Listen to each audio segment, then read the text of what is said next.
नमस्कार विद्यार्थियों, मैं अपर्णा पांडे आपके समक्ष उपस्थित हूँ अपने चैनल हिंदी ट्यूब के माध्यम से। विद्यार्थियों, मैं आज आपके लिए लेकर आई हूँ सर्वेश्वर दयाल सक्सेना की कविता मेघ आए की व्याख्या को लेकर के। यह कविता ICSE बोर्ड की पुस्तक साहित्य सागर, जो कि हाई स्कूल की पुस्तक है, उसमें संकलित है।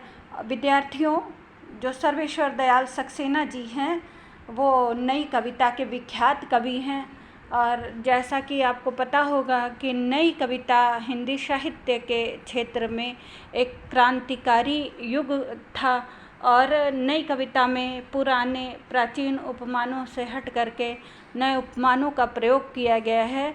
और सर्वेश्वर दयाल सक्सेना जी ने बखूबी इस कविता के इस गुण को निर्वाह किया है, और मैं आपके समक्ष इसी कविता की व्याख्या आज प्रस्तुत करूंगी। लेकिन व्याख्या प्रस्तुत करने से पहले मैं आपके समक्ष उनके जीवन का कुछ संक्षिप्त परिचय देना चाहूँगी।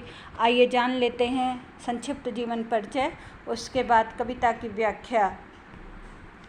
नई कविता के विख्यात कवि श्री सर्वेश्वर दयाल सक्सेना का जन्म उत्तर प्रदेश के बस्ती जिले में 15 सितंबर 1927 ईस्वी को हुआ। सन 1965 में इन्होंने दिनमान साप्ताहिक पत्रिका के उप संपादक के पद पर कार्य किया। इसके बाद इन्हें बच्चों की प्रसिद्ध एवं लोकप्रिय मासिक पत्रिका पराग के संपादन की जिम्मेदारी मिली, जिसका अत्यंत सफलतापूर्वक वहन किया। सन 1983 में इनका आकस्मिक निधन हो गया, जो साहित्य जगत के लिए अपूरणीय क्षति थी। इनकी प्रमुख रचनाएं हैं काठ की घंटियां, बांस का पुल, गर्म हवाएं, एक सूनी नाव, कुआं नदी, जंगल का दर्द, खूंटियों पर टंगे लोग। काव्य संग्रह है पागल कुत्तों का मसीहा सोया हुआ, जल उपन्यास, बकरी, नाटक तथा लड़ाई कहानी। इन्होंने प्रचुर मात्रा में एक बाल साहित्य भी लिखा। दिनमान में प्रकाशित चरखे और चर्चे स्तंभ के लिए इन्हें बहुत लोकप्रियता प्राप्त हुई। बच्चों, सर्वेश्वर दयाल सक्सेना जी ने जो कविता लिखी है मेघ आए, उसमें इन्होंने मेघ की भूमिका एक दामाद के रूप में की है, एक अतिथि के रूप में की है, जो बहुत दिनों के बाद अपने ससुराल जाता है और उसका किस तरीके से स्वागत होता है। ठीक उसी प्रकार से मेघ आए हैं और उनका किस तरीके से ससुराल में स्वागत किया जा रहा है, तो इसी चीज़ का वर्णन यहाँ पर मानवीकरण अलंकार का बखूबी प्रयोग किया है सक्सेना जी ने।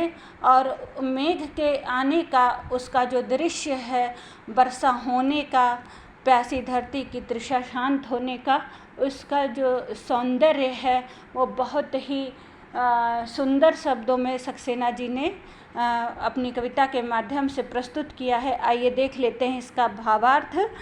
मेघ आए बड़े बंठन के सवर के, आगे आगे नाचती गाती बयार चली, दरवाजे खिड़कियां खुलने लगी गली गली, पाहुन जो आए हों गाँव में शहर के, मेघ आए बड़े बंठन के सवर के। बंठन का अर्थ होता है सजना धजना या सज धज के सवर के। बयार यानी कि हवा जो पुरवाई चलती है, बारिश होने से पहले तो अक्सर करके जो पुरवाई चलती हो बयार, उसी हवा को बयार कहते हैं। पाहुन का अर्थ होता है मेहमान, और सवर के यानी कि तैयार होकर के, बिल्कुल परफेक्ट होकर के, रेडी होकर के। तो बच्चों, इस कविता में सक्सेना जी मेघों के आने का वर्णन कर रहे हैं। जिस प्रकार कोई दामाद अपनी ससुराल जाता है तो उसका स्वागत बहुत भव्यता के साथ किया जाता है, और उसके आने की खुशी में लोग इधर उधर से झांक झांक के देखते हैं दामाद को। तो ठीक उसी प्रकार से मेघ के आने का वर्णन कवि ने किया है। कवि कह रहे हैं मेघ आए बड़े बंठन के सवर के। बरसात का दृश्य है, वर्षा ऋतु है, और काले काले बादल आसमान में छाए हुए हैं, हल्की हल्की हवा बह रही है। कवि कह रहे हैं मेघ बहुत ही बन ठन के और सवर के आए हैं, और आगे आगे नाचती गाती बयार चली। थोड़ा सा जब बदली होती है या बादल छा जाते हैं आकाश में, तो जो हवा चलती है, तो उसी को कह रहे हैं कि जिस प्रकार से गांव में दामाद आते हैं तो विशेषकर उनका बहुत अच्छे से स्वागत किया जाता है, तो उसी प्रकार से मेघों के स्वागत में आगे आगे नाचती गाती बयार चली। जिस प्रकार से जब कोई दामाद आता है तो घर के जो उस गांव की युवतियां होती हैं या कन्याएं होती हैं, वो उनके स्वागत में आगे आगे को चलती हैं, तो ठीक उसी प्रकार से मेघ आए हुए हैं और उनके स्वागत के लिए हवाएं चल रही हैं। दरवाजे खिड़कियां खुलने लगी गली गली। गांव में अक्सर होता है ना कि जब कोई मेहमान आता है तो लोग खिड़कियों से अपनी झांक झांक के देखने लगते हैं उत्सुकता बस। तो यहाँ पर उसी दृश्य का वर्णन करते हुए कवि कह रहे हैं कि जो मेघ पाहुन के रूप में आए हैं, अतिथि के रूप में आए हैं गांव में, तो लोग अपनी खिड़कियां खोल के अच्छा जब हवा चलती है तो खिड़कियां ऑटोमेटिक खुलने लगती हैं, दरवाजे भी खुलने लगते हैं। तो कवि उसी का वर्णन करते हुए कह रहे हैं कि जब मेघ आए हैं तो जो हवा चल रही है उससे जो खिड़कियां दरवाजे खुलने लग गए हैं, उससे ऐसा लगता है कि मेघ रूपी अतिथि को देखने के लिए लोगों ने गांव में खिड़कियां और दरवाजे खोल करके उनको देखना प्रारंभ कर दिया है। थोड़ा उनके मन में उत्कंठा है कि कौन सा अतिथि आया है, तो उसको देखने के लिए वो खिड़की दरवाजे अपने खोल करके उन्हें देख रहे हैं। पाहुन ज्यों आए हों गांव के शहर में, ऐसा लगता है कि कोई शहर का अतिथि गांव में आ गया हो और उसको देखने के लिए उत्सुकता बस सब लोग के मन में जिज्ञासा हो रही है। लोग खिड़कियों की ओट से उसको देख रहे हैं और मेघ आए बड़े बन ठन के सवर के। गांव में अतिथि के आने की तरह ही इस धरती पर मेघ के आने का जो दृश्य है वो सुशोभित हो रहा है। नेक्स्ट है, पेड़ झुक झाँकने लगे गर्दन उचकाए, आंधी चली धूल भागी घाघरा उठाए, बाकी चितवन उठा नदी ठिठकी घूंघट सरकाए, मेघ आए बड़े बंठन के सवर के। बाकी चितवन का अर्थ होता है तिरछी नज़र। अक्सर करके होता होगा, देखा होगा आप लोगों ने कि जब हम किसी से शर्माते हैं तो थोड़ा सा नज़र उठा करके देख लेते हैं, फिर नज़रें नीचे झुका लेते हैं, तो उसको कहते हैं बाकी चितवन, यानी कि तिरछी नज़र से देखना। ठिठकी मतलब संकोच। तो पेड़ के आने पेड़ जो होते हैं, जब बारिश का दृश्य होता है, वर्षा ऋतु होती है, मेघ आने का समय होता है, वर्षा का समय होता है, हवा चलती है, तो वृक्ष और उनकी शाखाएं हिलती हैं, झुकती हैं हवा जब चलती है। तो उसी दृश्य का वर्णन किया है कि पेड़ झुक झाँकने लगे गर्दन उचकाए। पेड़ जो हैं वो झुक के उस मेघ रूपी अतिथि को देख रहे हैं। वो जो हवा के कारण उनकी शाखाएं या उनकी टहनियाँ जो कभी ऊपर हो रही कभी नीचे हो रही हैं, तो कहने का मतलब है कि जैसे कि हम किसी अतिथि को, अनजाने अतिथि को जब हम देखते हैं तो हम गर्दन ऊंची करके उसको देखते हैं, गर्दन उचका के कि कौन आया है, तो ठीक उसी तरीके से जो वृक्ष हैं वो गर्दन उचका करके उस मेघ रूपी अतिथि को देख रहे हैं। आंधी चली धूल भागी घाघरा उठाए। फिर वो जो धीरे धीरे मंद मंद बयार चल रही थी, उसने आंधी का रूप धारण कर लिया है और धूल गोल गोल चक्कर लगा करके आंधी आती है, तब क्या होता है, गोल गोल चक्राकार में धूल उड़ती है ना, तो पूरी जगह धूल आच्छादित हो जाती है। तो उसी का एक उन्होंने मानवीकरण किया है धूल का, कि धूल जिस तरीके से एक गोलाई में गोला बना करके उड़ रही है, तो ऐसा लग रहा है कि गांव में अतिथि के आने की सूचना देने के लिए कोई अभी युवा कन्या है, वो अपना घाघरा उठा करके और भागती हुई गांव में अतिथि के आगमन की सूचना दे रही है। बाकी चितवन उठा नदी ठिठकी घूंघट सरकाए।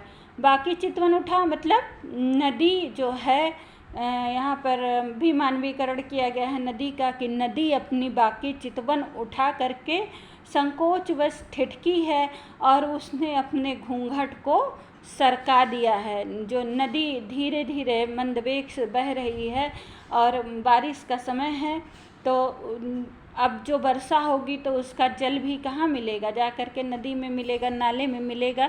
तो कवि ने उसी दृश्य का वर्णन करते हुए कहा है कि नदियाँ भी ऐसी लग रही हैं जैसे मानो कोई घूंघट सरका करके गांव की स्त्री उस पहुने या उस अतिथि को देख रही है। और इस तरीके से मेघ आए हैं बड़े बन ठन के सवर के।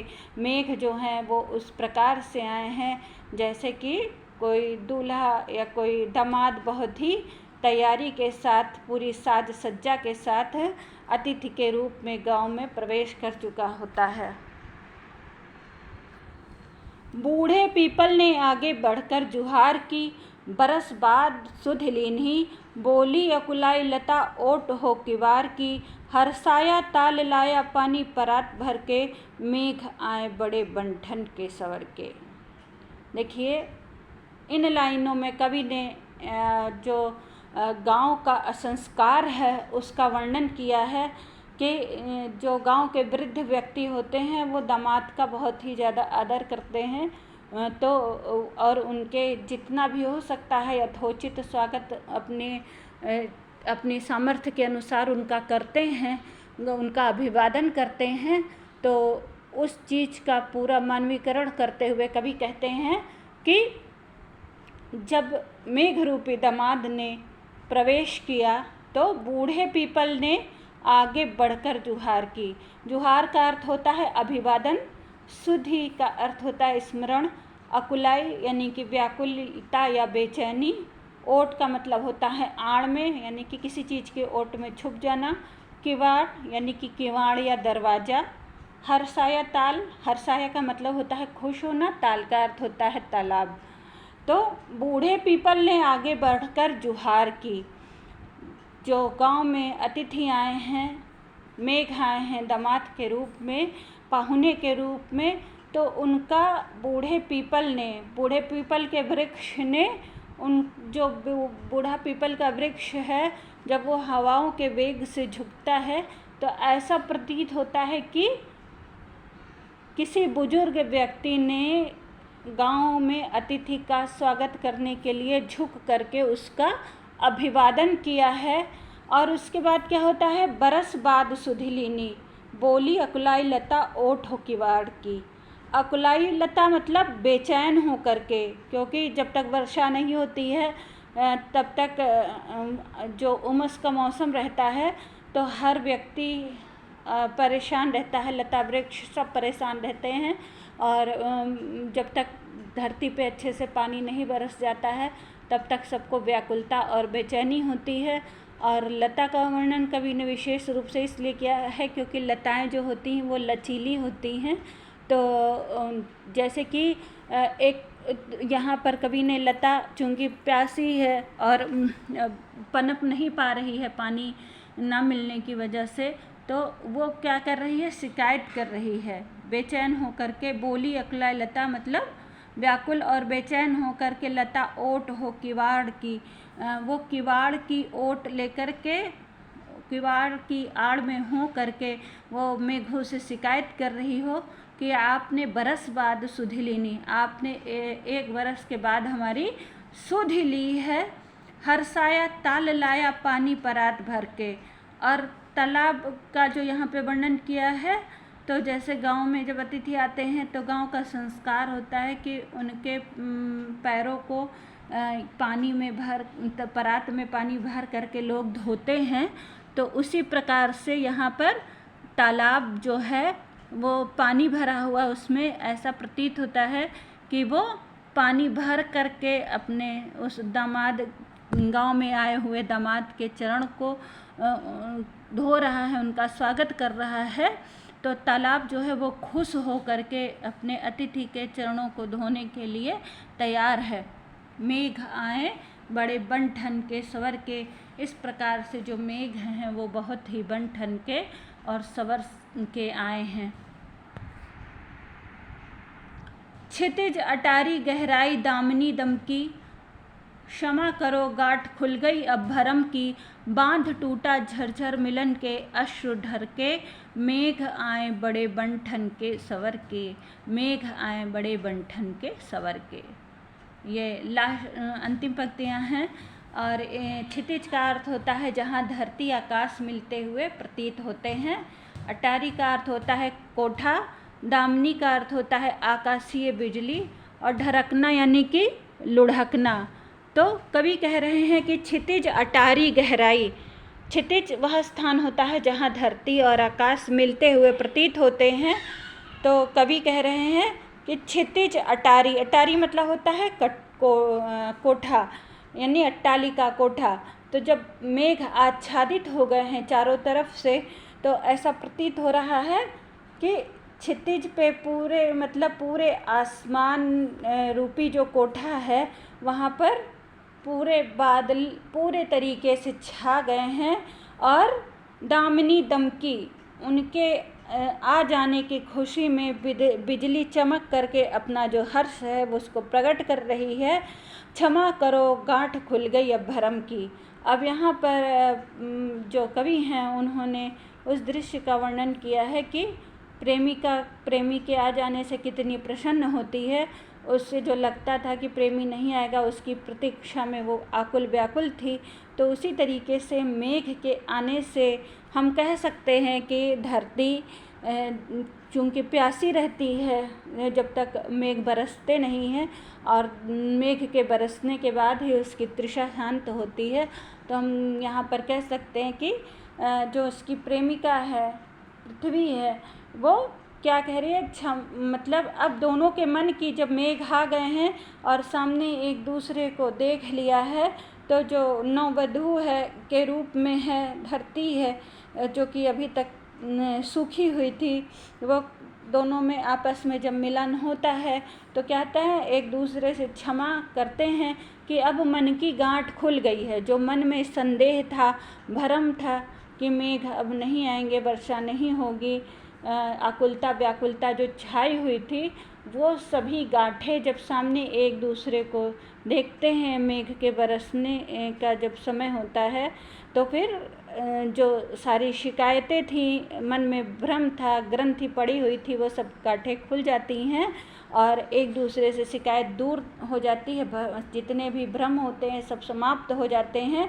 उसके पश्चात बांध टूटा झरझर मिलन के अश्रु ढर के। अब जो बादल है वो बरसना स्टार्ट कर देता है, बरसना शुरू कर देता है, प्रारंभ कर देता है। तो ऐसा प्रतीत होता है कि जो मिलन में खुशी के अश्रु हैं वो नेत्रों से ढलक रहे हैं, यानी कि बारिश अब बहुत अच्छे से शुरू हो गई है, वर्षा प्रारंभ हो गई है, धरती की तृषा, धरती की प्यास शांत हो गई है। पशु पक्षी, वृक्ष लताएं, जितने भी सब लोग आकुल व्याकुल स्थिति में थे वर्षा न होने की वजह से, उन सब की प्यास बुझ चुकी है, सबका भ्रम समाप्त हो गया है। और इस दृश्य का वर्णन करते हुए कवि कहते हैं कि अब जो बरस रहे हैं वो अश्रु के रूप में वो जल बरस रहा है, पृथ्वी पर ढरक रहा है। और मेघ आए बड़े बंठन के सवर के। इस प्रकार से मेघ जो हैं बादल हैं, काले काले बादल हैं, विभिन्न रंग के आकार प्रकार के बादल हैं, वो बहुत ही बंठन के और सवर के आए हैं। तो बच्चों, आशा है कि इस कविता का अर्थ आपको भली भांति समझ में आ गया होगा। और बड़ी सुंदर कविता थी ये, सर्वेश्वर दयाल सक्सेना जी की इतना मेघों के आने का इतना सुंदर वर्णन है, और जो आपके मन को आनंदित अवश्य किया होगा। आशा है आप सभी को व्याख्या समझ में आ गई होगी। मैं पुनः नई व्याख्या के साथ आपको, नए चैप्टर की व्याख्या के साथ आपके समक्ष प्रस्तुत होंगे। तब तक के लिए आप सभी को मेरा नमस्कार है।